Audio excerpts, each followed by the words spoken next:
জয় হরি বল। সর্বধর্ম নিন্দা না করিবার ফল। সর্বধর্ম নিন্দা করা হরি করে মানা, যত ধর্ম আছে ভবে তাহারই রচনা। সত্য ত্রেতা দাপরেতে যত ধর্ম হয়, ধর্মের মধ্যেতে আছে হরি দয়াময়। পরধর্ম নিন্দা করা হরি নিন্দা হয়, মতুয় ধর্মের মধ্যে ত্রুটি পড়ে যায়। এ জগতে ধর্ম হরি করেন অনন্ত, কে পারে দিতে তার সকল বৃত্তান্ত। নানা মুনি নানা মত, কত শত আছে পথ, যার সঙ্গে যার মেলে মত সেইভাবে সেই হয় সৎ। তা কি বলেছে যে আমার এই হরিচাঁদ ঠাকুর বলেছেন যে কারো ধর্ম নিন্দা করিবে না। আর এই যত পৃথিবীতে যত ধর্ম আছে তা হরিরই রচনা। আর সে সত্য ত্রেতা দাপরতে যত ধর্ম আছে সেই ধর্মের মধ্যেও আমার হরি অবস্থান করেছে। তাই কোনো ধর্ম যদি নিন্দা করা হয়, হরিরই নিন্দা করা হয়।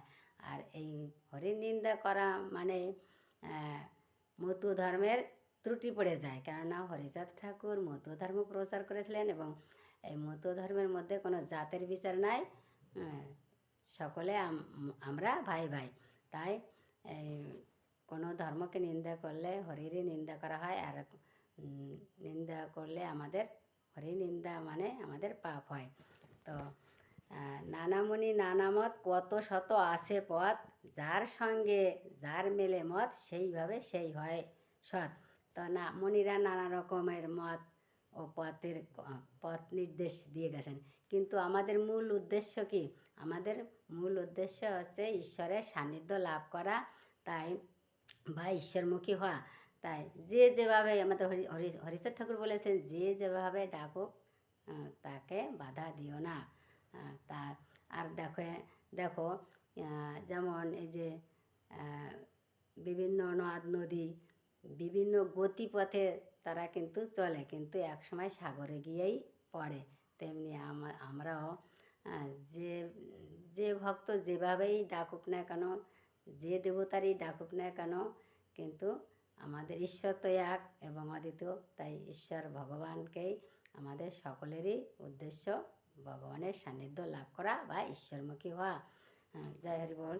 তারপরে কি, আর তাছাড়া এই যে লীলামৃততে তারক সরকার বলে গেছেন, যে যারে ভক্তি করে সেই তার ঈশ্বর, ভক্তি যোগে সেই হয় স্বয়ং অবতার। আবার এই কি গুরুচরিত্রেতেও আছে যে যে যারে উদ্ধার করে সেই তার ঈশ্বর। তো হরিচাঁদ গুরুচাঁদ কিন্তু এই পতিত জাতিকে উদ্ধার করেছিলেন বিভিন্ন আন্দোলনের মাধ্যমে। তাই এই পতিত জাতি বলতে কাদের বলা হয় হচ্ছে এই সমাজের অনুন্নত মানুষদের পতিত জাতি বলা হয়েছে। যেমন শিক্ষা দীক্ষায়, সামাজিক অর্থনৈতিক রাজনৈতিক দিক থেকে যারা পিছিয়ে ছিলেন তাদেরই পতিত জাতি বলা হতো। তাই এই পতিত জাতিকে আমার হরিচাঁদ গুরুচাঁদ কিন্তু বিভিন্ন আন্দোলনের মাধ্যমে এবং ঘরে ঘরে শিক্ষার আলো পৌঁছে দিয়ে কিন্তু এই পতিত জাতিকে উদ্ধার করেছিলেন। তাই আমাদের হরিচাঁদ গুরুচাঁদ কিন্তু আমাদের কাছে ঈশ্বর বা ভগবান বলে আমরা মেনে থাকি এবং প্রত্যেকেরই মানা উচিত। জয় হরি বল। তো আর এখানে কি বলেছে তারপরে, তবে কেন পরধর্ম নিন্দা মরা করি, পরধর্ম নিন্দা করে পাপে ডুবে মরি। পাপ হইতে যদি হতে চাও মোচন, হরিচাঁদ দ্বাদশ আজ্ঞা করহ পালন। তা এই পাপ হতে মুক্ত হতে হলে আমাদের হরিচাঁদ ঠাকুর যে দ্বাদশ আজ্ঞা পালন করার কথা বলেছিলেন, সেইগুলো পালন করলে আমাদের পাপ মোচন হবে। সেই দ্বাদশ আজ্ঞাগুলো কী কী?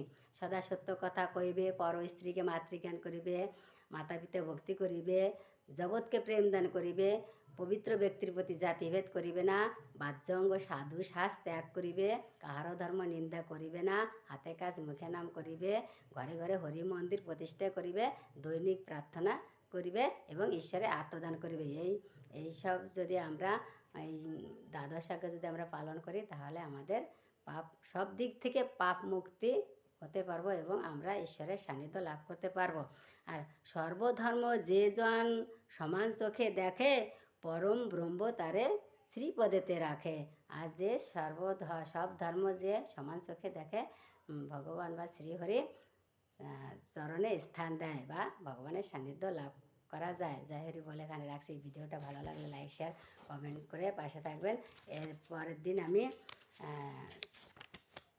সাধু শ্বাস ত্যাগ করিবার ফল সম্পর্কে আলোচনা করব।